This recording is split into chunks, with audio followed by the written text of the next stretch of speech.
Top 4. Vintage adult actresses of the 70s and 80s. This was a time when cinema wasn't just about the image. It was about a cultural revolution that spanned from the streets of New York to the Parliament of Rome. While we often think of this era through a European lens, and we certainly have royalty here with Italy's Ilona and Austria's Sibylle Rauch, this was truly a global movement. Even as we cross the Atlantic to include the American intellectual power of Candida Royale and the Mexican-American fire of Kitten Natividad, one thing remains true. These 4 women redefined what it meant to be an icon.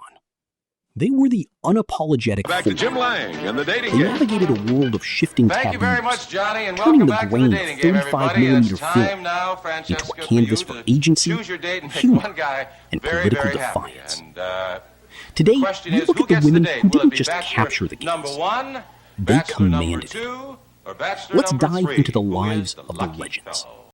Kitten Natividad. Discovered by the legendary Russ Meyer, she became the ultimate high-energy muse of cult cinema. With her iconic silhouette and an even bigger personality, she brought a sense of joyous spectacle to the 1970s screen. Kitten wasn't just a star, she was a whirlwind of charisma who didn't just walk onto a set, she exploded onto it. In films like Up and Beneath the Valley of the Ultra Vixens, she mastered the art of high camp with incredible comedic timing. She possessed a rare gift for self-parody, proving that you could be a global sex symbol while being the funniest person in the room. Unlike the serious dramas of the era, Kitten's work was a celebration of the larger-than-life, filled with neon energy and cartoonish fun. She became the personality poster girl, her boundless spirit making her a favorite on the talk show circuit and the burlesque stage alike. Beyond the glamour, she was a pioneer of body positivity, radiating an unabashed confidence that inspired fans worldwide. Even in her later years, she remained the industry's grand dame, approaching her legendary status with humor and grace. Her legacy is one of unfiltered happiness, a reminder that the Golden Age was as much about laughter as it was about desire. She transformed the camera into a friend, sharing a wink with the audience that made her feel like the world's favorite neighbor. Kitten Natividad, the ultra vixen with a heart of gold who proved that fun is the most enduring legacy of all. Candida Royale. In the mid-70s, she emerged as a sophisticated paradox in a world of artifice. Born Candice Vidala, this former music student brought a manifesto of art and intellectual curiosity to the screen. In classics like Hot and Saucy Pizza Girls, she was the thinking woman's icon, refusing to leave her intellect at the door. Her performances were grounded and present, consistently observing and analyzing the power dynamics of every scene. By the early 80s, a quiet dissatisfaction grew as she realized the vital female perspective was missing from the genre. She felt the male gaze ignored the psychological needs of women, prompting her to do something truly radical. Candida walked away from the camera and, in 1984, founded the legendary Femme Productions. This marked the birth of feminist adult cinema, prioritizing emotional connection and atmosphere over frantic fantasy. She introduced narrative depth and sensory focus, advocating for the safety and dignity of her performers. Royale became a bridge between the underground and academia, replacing industry shame with sexual agency and empowerment. Though she passed away in 2015, her philosophy lives on in every filmmaker who prioritizes the heart. Candida Royale, the definitive intellectual pioneer who taught an entire industry how to truly feel. Ilona, but the world knew her by another name, Cicciolina. She was a living work of art, a woman who walked through the world with a flower crown in her hair and a teddy bear in her arms, while dismantling the foundations of conservative society. She wasn't just a performer, she was a political earthquake. Born in Budapest in 1951, Ilona's journey began in the shadow of the Iron Curtain. She worked as a chambermaid and, according to legend, a teenage informant for Hungarian intelligence, but her heart was always in Italy. When she met the legendary director Riccardo Schicchi in Rome, the Cicciolina persona was born.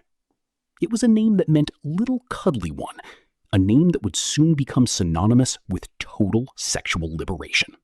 The mid-70s and 80s, Cicciolina transformed adult cinema into a form of performance art. Her films weren't just about desire, they were about transgression.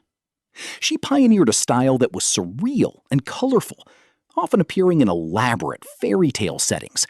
She possessed an ethereal, almost alien quality that separated her from every other star of the era. To Cicciolina, the body wasn't a source of shame. It was a weapon for peace. The political explosion. Honorable Staller. In 1987, the impossible happened. Cicciolina was elected to the Italian parliament as a member of the Partito Radicale. While the world laughed, she went to work. She campaigned for environmental protection, human rights, and the legalization of divorce. She famously offered her services to Saddam Hussein in exchange for peace in the Middle East, a gesture that was both absurd and profoundly serious in its anti-war message. She used her notoriety to force the public to look at the hypocrisy of the state. The art world made in heaven. In the early 90s, she crossed into the world of high art through her marriage to the legendary American artist Jeff Koons. Together, they created the Made in Heaven series, a collection of paintings and sculptures that blurred the line between pornography and fine art. They were the most talked about couple in the art world, proving once again that Cicciolina could navigate any room, from a film set to the Venice Biennale. But the fairy tale had a dark side.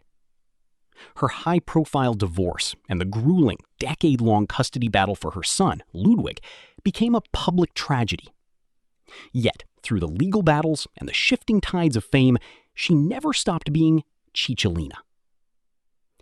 Today, we see her as a pioneer.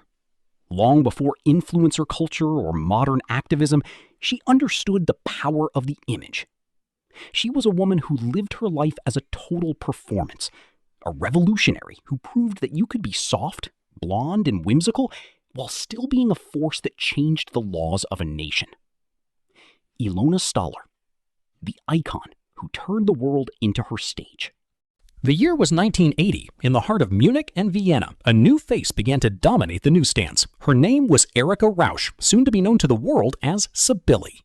She wasn't just another model, she was a phenomenon. With her ice blonde hair, piercing blue eyes, and a natural, athletic elegance, she became the definitive face of a decade. Sibylle Rauch didn't just inhabit the 80s, she helped define its aesthetic. The mainstream breakthrough, Eis am Stiel. Before she ever stepped onto an adult film set, Sibylle was a genuine mainstream movie star. Her breakthrough came in the legendary Israeli-German franchise Eis am Stiel, Lemon Popsicle. The role, playing the character Siggy, Sibylle became the ultimate dream girl for a generation of teenagers across Europe. The impact? These films were massive box office hits. Sibylle brought a mix of innocence and high-voltage sensuality to the screen that made her a household name almost overnight. The peak? She was a regular on the covers of Playboy and High Society, cementing her status as the sex symbol of the German-speaking world. By the mid-80s, Sibylle made a choice that shocked the German media. She transitioned into high-end adult cinema. Unlike the gritty productions found elsewhere, Sibylle's adult career was defined by luxury and prestige. Working frequently with directors like Teresa Orlovsky, she appeared in films with massive budgets, exotic locations, and high-fashion aesthetics. I didn't want to be just a face on a poster anymore. I wanted to own my sexuality, even if the world wasn't ready for me to do so. Sibylle Rauch interpreted. She was the industry's first true crossover star. She brought her mainstream acting chops and her A-list aura to the genre, elevating every production she touched to something that felt like a Hollywood blockbuster. The dark side of fame, the personal toll. Behind the flashbulbs and the red carpets, a storm was brewing. The 1990s were not kind to Sibylle. toxic relationships. She was often surrounded by men who exploited her fame and her finances. The struggle with addiction. The pressures of being a permanent sex icon took a toll, leading to a long and public battle with substance abuse. Financial ruin. By the late 90s, the fortune she had earned in the 80s was gone. The woman who once lived in villas found herself struggling for basic survival. The modern era, survival and resilience. Sibylle Rauch's story doesn't end in tragedy. It ends in survival. In recent years, she has made a series of brave attempts to reclaim her narrative. Reality TV. In 2019, she appeared on the German version of I'm a Celebrity, Get Me Out of Here, Dschungelcamp, where she spoke candidly about her past mistakes and her desire for a fresh start. The biography. Her life was adapted into a biographical film, It's Just a Whole Lot of Life, which painted a raw and honest picture of the fallen angel. The legacy. Today, she is viewed as a survivor of an era that was often cruel to its female icons. She is no longer just a pinup. She is a human being who endured the highest highs and the lowest lows. Conclusion. The eternal star. Sibylle Rauch was more than just a performer. She was a cultural lightning rod. She challenged the boundaries between mainstream and adult cinema, and she paid a heavy price for her independence. When we look back at the grain of 80s cinema, we see the neon lights, the music, and the fashion, but we also see Sibylle, a woman of immense beauty, profound struggle, and an unbreakable spirit. Sibylle Rauch, the angel who fell but never stopped reaching for the light. Candida, Kitten, Ilona, and Sibylle. 4 names that echo through the halls of cinema. 4 women who dared to live their lives in the full glare of the spotlight. They were the architects of an era where the lines between art, politics, and desire were blurred into a single vibrant tapestry. From Candida Royale's intellectual revolution to Kitten Natividad's joyous high-camp energy, they proved that the genre had a soul. We saw Ilona turn the political world on its head, and we watched Sibylle Rauch endure the highest highs and lowest lows with unbreakable grace. They were more than just faces on a screen. They were pioneers who navigated a landscape of controversy to find their own versions of power. These women stood at the crossroads of a cultural revolution, facing judgment with poise and turning taboo into stardom. Through the grain of 35mm film, we see a reflection of an era that was bold, unapologetic, and profoundly human.